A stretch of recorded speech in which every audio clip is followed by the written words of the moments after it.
반갑습니다. 오늘은 디모데후서 2장을 지난주에서 계속 살펴봅니다.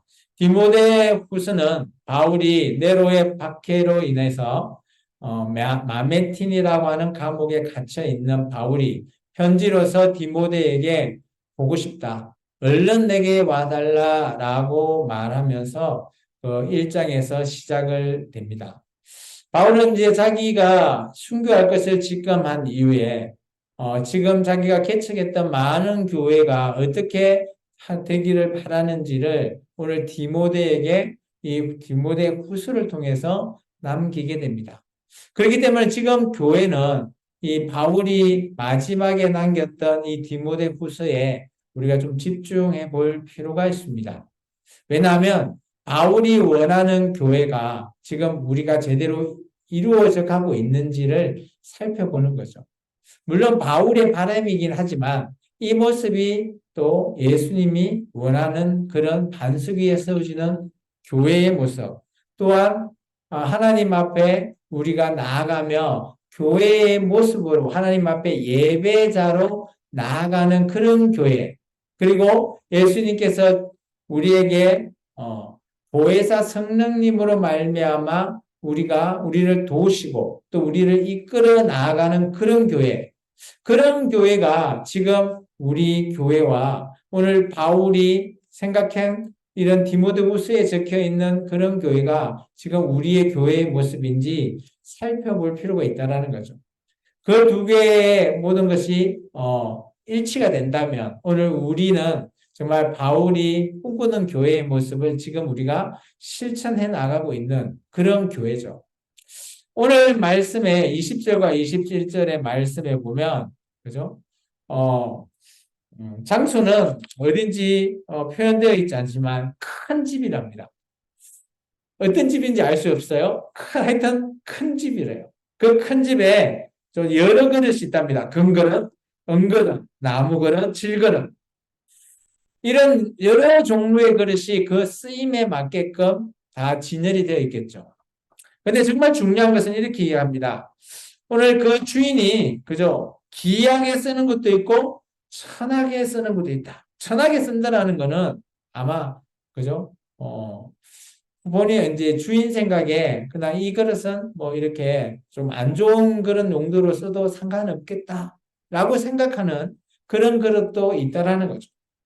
그러므로 누구든지 이런 것에서 기이 쓸 수 있는 그런 귀하게 쓰여지는 교회는 그릇은 오늘 이렇게 얘기합니다. 자기를 깨끗이 하면 귀히 쓰는 그릇이 된대요.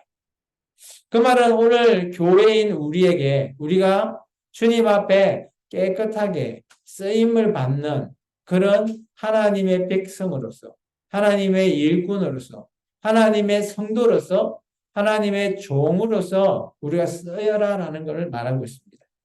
그런 말미암아 우리가 거룩하고 주인의 쓰임에 합당하며 모든 선한 일에 준비가 된다라는 거예요. 이게 우리가 그릇의 입장에서 교회인 우리를 비유한 거죠. 우리 한 명 한 명이 교회예요. 이 우리 교회가 그죠? 어떻게 쓰임을 받나? 근데 우리가 해야 될 일이 있습니다. 우리는 깨끗이 해야 돼요. 우리 자신을 깨끗이 한다. 깨끗이 한다라는 의미는 뭐 여러 가지도 있죠. 몸을 깨끗이 한다. 물론 그 말도 맞습니다. 근데 우리의 몸과 행실과 언행과 오늘 말씀을 이제 우리가 14절부터 읽어보면 언행에 대해서 좀 더 많이 말하고 있습니다. 그런 모든 것들을 깨끗이 해야 된다라고 말하고 있어요. 그렇기 때문에 그렇게 할 때 오늘 주인 대신 우리 하나님께서 우리를 어때요? 쓰기에 합당하게 그죠? 이거는 내가 이거 써야지라고 하는 것에 합당해 줄 수 있죠. 만약 쓰려고 했는데 그 그릇이 먼지가 잔뜩 쌓여 있으면 쓰려고 하더라도 그죠? 다른 그릇 깨끗한 그릇 없나 보는 거죠. 이게 우리가 성경에서는 하나님께서 준비하는 과정이 참 중요하다라고 말하고 있습니다. 모세가 하나님의 쓰임 받기 위해서 40년 동안 미디안 강야에서 훈련을 한 이후에 80세가 되었어야 쓰임을 받게 되죠. 마찬가지로 여호수아가 모세의 후계자로 채택받고 나서도 그죠? 한참 시간이 지난 이후에야 쓰임을 받습니다. 그리고 사무엘은 어떻습니까?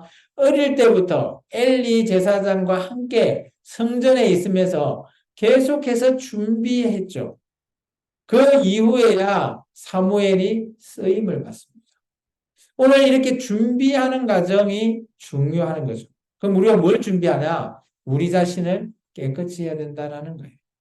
그래서 오늘 14절부터 26절은 우리 교회인 우리가 어떻게 깨끗해져야 되는지에 대한 실천 덕목이라고 저는 한번 정해 봤습니다. 우리 14절과 15절의 말씀을 한번 읽어보겠습니다. 그 첫 번째 실천해야 될 덕목이 첫 번째와 두 번째가 있습니다. 14절, 15절입니다. 너는 그거들로 이 일을 기억하게 하여 말다툼을 하지 말라고 하나님 앞에서 엄히 명하라. 이는 유익이 하나도 없고 도리어 듣는 자들에게 망하게 함이라. 너는 진리의 말씀을 옳게 분별하며 부끄러울 것이 없는 일꾼으로 인정된 자로 자신을 하나님 앞에 드리기를 힘쓰라. 아멘. 오늘 교회인 저와 여러분에게 그죠? 말하는 거죠. 오늘 너는 요 너는 누군가 하면 바울 입장에서는 디모데에게 쓴 거죠. 디모데에게 얘기합니다. 그들 교회에게 어떻게 하라고요? 말다툼을 하지 마라. 그러면 교회 내에서 물론 이 당시를 떠올려 보면 영지주의자가 교회의 시작이 될 그점이고요. 또한 유대인들, 그죠? 유대인들의 유대적인 사고가 교회에서 또 어지럽게 하는 그런 시대가 혼란이 가중되어 있는 시기이긴 합니다. 그러다 보니까 서로 간에 우리가 언변, 말이 계속해서 오고 가면서 언쟁을 할 수 있는 거죠. 그래서 교회 내에서는 말다툼하는 것 좀 삼가하라고 말한 것입니다. 지금 우리도 교회 내에서 서로 간에 자기의 목소리를 내는 자들이 많으면 그죠? 그 교회는 시끄러운 교회가 됩니다. 하나가 될 수 없죠. 합력하여 선을 이루기 위해서는 하나가 되어야 되는데 말다툼을 하고 내 의견을 너무 많이 피력하면 그죠? 말다툼이 되는 거죠. 이 말다툼은 그죠? 나중에 가면 이게 언쟁이 돼 버리는 거죠.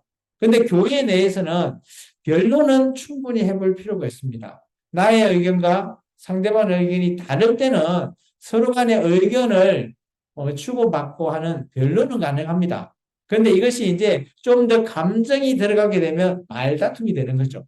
이게 이 말다툼까지는 가지 말아라는 겁니다. 그래서 교회 내에서 하나님의 말씀에 대해서 연구하고 다른 의견을 말할 수는 있다라고 저는 봅니다. 대신 그런 것이 잘못되면 바르게 지도해야 될 사람이 바로 저와 같은 목회자나 장로님들 같은 사람들이죠. 그죠? 그러면서 오늘 그렇게 하나님 앞에 엄히 명예래요. 말다툼은 유익이 하나도 없다. 그리고 두 번째 이야기합니다. 뭐요? 진리의 말씀을 옳게 분별해라. 우리가 지난주 주일 예배, 이번 주였나요? 주일 예배에, 그죠? 거짓 예언을 분별하라. 라고 제가 말씀을 전했죠. 그 거짓 예언은 하나님의 말씀이라고 말하지만 자기의 말씀이고, 하나님은 말하지 않았던 그 말을 얘기하는 거죠. 그렇기 때문에 진리의 말씀과 거짓 말씀을 올바르게 분별할 수 있게끔 목회자가 도와라는 겁니다. 교회가 교회인들에게 그죠? 이런 일을 도와야 된다는 거죠. 그런 말미암아 이들이 일꾼으로 그죠? 인정받고 설 수 있기를 힘써라는 거죠.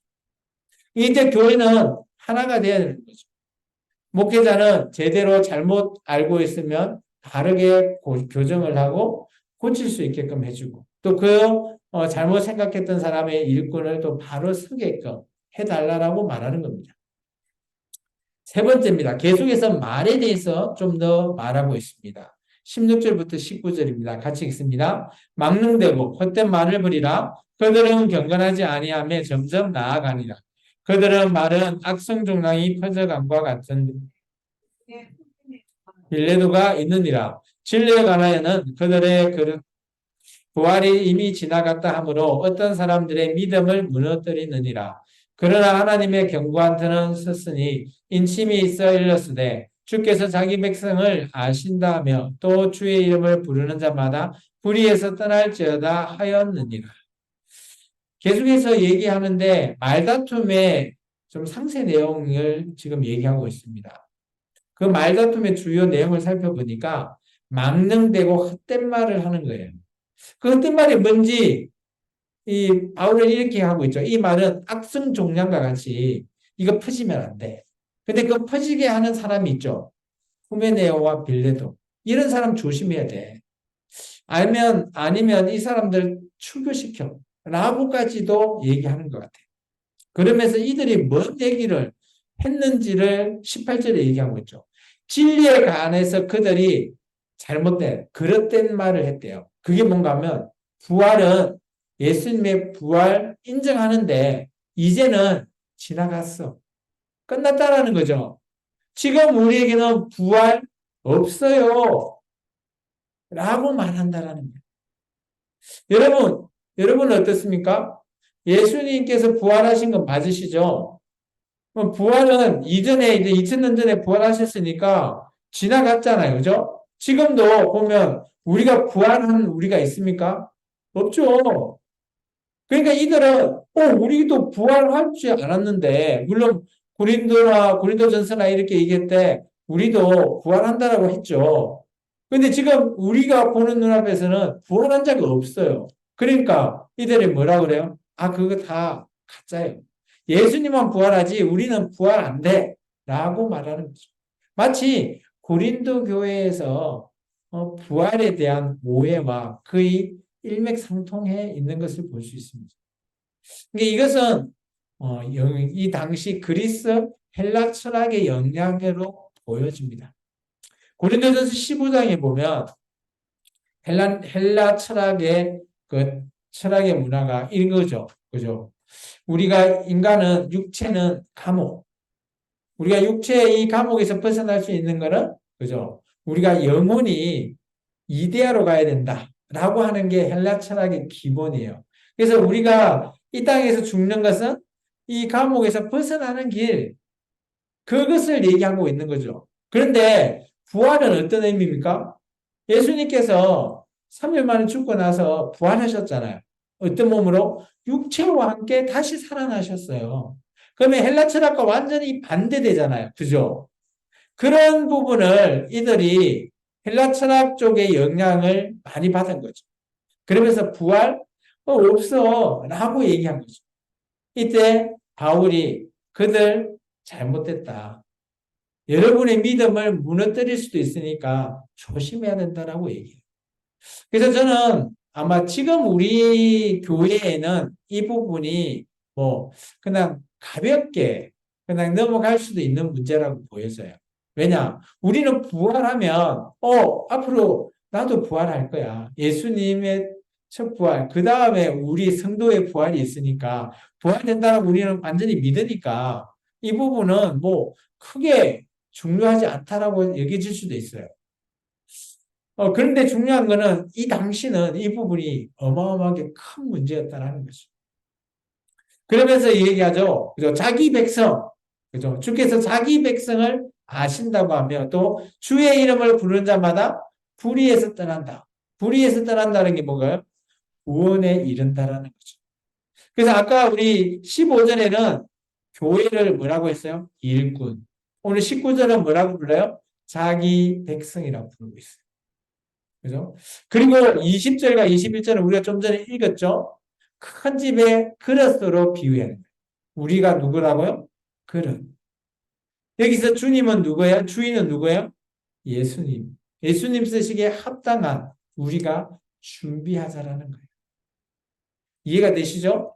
계속해서 그렇다면 우리가 어떻게 이 땅에서 교회로서의 그 이 덕목을 세워나갈 수 있을까? 그게 22절과 23절인 것 같습니다. 같이 읽습니다. 또한 너는 청년의 정욕을 피하고 주를 깨끗한 마음으로 부르는 자들과 함께 의와 믿음과 사랑과 화평을 따르라.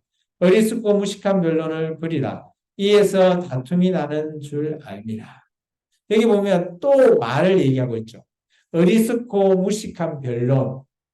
이게 다툼이 된다는 거죠. 아까 얘기했죠. 변론을 할 수 있어요. 그런데 부활이 없다라고 얘기한 것을 바울은 어리석대요. 무식하대요. 그건 아예 변론할 가치조차도 없다. 이거는 다툼밖에 될 수 없다라는 것을 말하고 있는 거죠. 그래서 교회 내에서는 이런 여러 가지 문제를 저는 다룰 수 있다고 봅니다. 대신 그 변론이 정말 우리가 말도 안 되는 그런 문제를 가지고 변론한다라고 한다면 그것은 오늘 이 당시 그죠? 에베소에 있는 이 교회의 이 문제 같은 그런 어리석고 무식한 변론이 될 수밖에 없는 거죠. 한국 교회에서 많은 것들이 있잖아요. 그죠? 다뤄야 될 부분들이 있습니다. 그런 부분들도 우리가 그죠? 우리가 이해가 되지 않을 수도 있지만 우리는 그래도 언제나 이런 부분들은 명확하게 열어놓고 주님의 음성을 듣든지 또 하나님의 귀한 말씀을 통해서든지 우리가 좀 찾고 또 하나님의 사랑하심을 우리가 따라야 될 줄 믿습니다. 그렇다면 교회가 어떻게 해야 된다? 자, 6번이라고 적혀 있죠? 같이 한번 읽습니다. 의와 믿음과 사랑과 화평을 따르라. 이게 교회는 그런 변론만 하지 말고, 그죠? 다툼하지 말고, 그죠? 교회가 해야 될 것을 얘기하고 있어요. 물론 변론할 수 있다고 하면 제가 얘기했습니다. 근데 그것을 집중적으로 하지 말고, 우리가 해야 될 건 뭐다? 의, 믿음, 사랑, 화평. 교회는 이런 부분들이 더 크게 우리가 생각하고 따라야 될 존재다라고 말하고 있습니다. 그러면서 마지막으로 이렇게 얘기하고 있습니다. 교회에 있는 모든 종들에게 오늘 아마 그 결론적인 말씀이지 않겠나 여기집니다. 같이 한번 읽어보겠습니다. 주의 종은 마땅히 다투지 아니하고 모든 사람에 대하여 온유하며 가르치기를 잘하며 참으며 거역한 자를 온유함으로 훈계할지니 혹 하나님이 그들에게 회개함을 주사 진리를 알게 하실까 하며 그들로 깨어 마귀의 올무에서 벗어나 하나님께 사로잡힌 바 되어 그 뜻을 다르게 하실까 함이라. 여기서 주의 종은 첫 번째는 저 같은 목회자도 포함이 되죠. 목회자에게 일차적인 내용 같아요. 교회 내에서 그죠 다투지 말라는 거죠. 그리고 모든 사람에 대해서 온유하고 그리고 가르치기를 잘합니다. 잘 가르치래요. 그리고 또 오래 참으랍니다. 또한 그죠 우리 하나님의 말씀을 거역하는 자가 있다. 뭐 뜻이 좀 다르다. 나는 그거 아닌데요. 라고 생각하는 자에게는 그냥 대놓고 잘못했어요. 라가 아니라 온유함으로 훈계해랍니다. 그렇게 될 때 혹시 그 자가 하는 이제 목회자가 그렇게 훈계하면 혹이라는 단어가 있죠. 혹시나 하나님이 이것을 보시고 그죠? 그 거역한 자에게 회개할 수 있는 기회를 줘가지고 그 자기들이 잘못 오해한 진리를 깨닫게 하실 수도 있으니까 이렇게 주의 종은 그죠? 하나님의 말씀을 오해하는 자에게는 이렇게 다투지 말고 온유하게 가르치면서 훈계하라는 겁니다. 그리고 그들이 또 이제 제대로 오해가 풀릴 수 있도록 참으면서 그들과 함께 이렇게 교회로서 합력하여 선을 이루라 라고 말하고 있습니다. 근데 중요한 것은 26절에 이런 말을 하고 있어요. 그들로 깨어 마귀의 올무에서 벗어나 하나님께 사로잡힌 바 되어 그 뜻을 따르게 하실까 함이라. 이 말은 뭐예요? 우리가 말하고 있는 지금 이 예배가 영적인 싸움이라는 거죠. 우리가 혹여나 저 뜻이 하나님의 말씀이 내가 하는 말씀과 다르네 라고 했을 때 잘못 오해해서 혹여나 마귀의 올무에 걸려들 수도 있다는 거죠. 근데 주의 종은 그런 자들이 없게 하라는 거죠. 물론 제가 여러분에게 모든 말씀을 명확하게 하나님은 이런 분이십니다라고 다 가르쳐 줄 수도 있겠지만 또 성경에 보면 애매모호한 것들도 있어요. 그리고 성경에 난제들도 있습니다. 그죠? 그런 걸 제가 명확하게 할 수는 없어요. 저는 인간인지라 이제 그런 틈을 사탄이 쓸 수 있는 거죠. 마귀가 그것을 올무로 우리를 잡을 수 있다라는 거죠. 그럴 때 교회에서는 저는 이렇게 봅니다. 의와 화평, 믿음, 사랑으로 이것을 극복할 수 있다라고 저는 생각합니다. 오늘 말씀을 한번 정리해 보겠습니다. 우리 같이 한번 읽까요? 교회인 나를 하나님께서 귀하게 쓰는 그릇으로 인정받는 일꾼으로 살아가세요. 오늘 우리는 교회입니다. 하나님께서 귀하게 쓰는 그릇이 어떤 교회입니까? 우리를 깨끗이 할 때 쓰는 그릇이죠. 그로 말미암아 우리가 하나님 앞에 인정을 받는 일꾼으로 이 땅에서 살아야 될 것 있습니다. 그럴 때 우리에게 필요한 것은 의와 좀 믿음, 사랑, 화평이죠. 그로 말미암아 교회가 하나가 되어서 하나님의 인정받는 일꾼으로 살아갈 때 오늘 하나님께서 나중에 우리가 하나님을 대면할 때 착하다 충성된 종아라고 불러주실 줄 믿습니다. 오늘도 하나님을 사랑하는 그 마음, 사랑하심이 오늘 저와 여러분이 함께 있기를 주의 이름으로 축원합니다. 기도하겠습니다.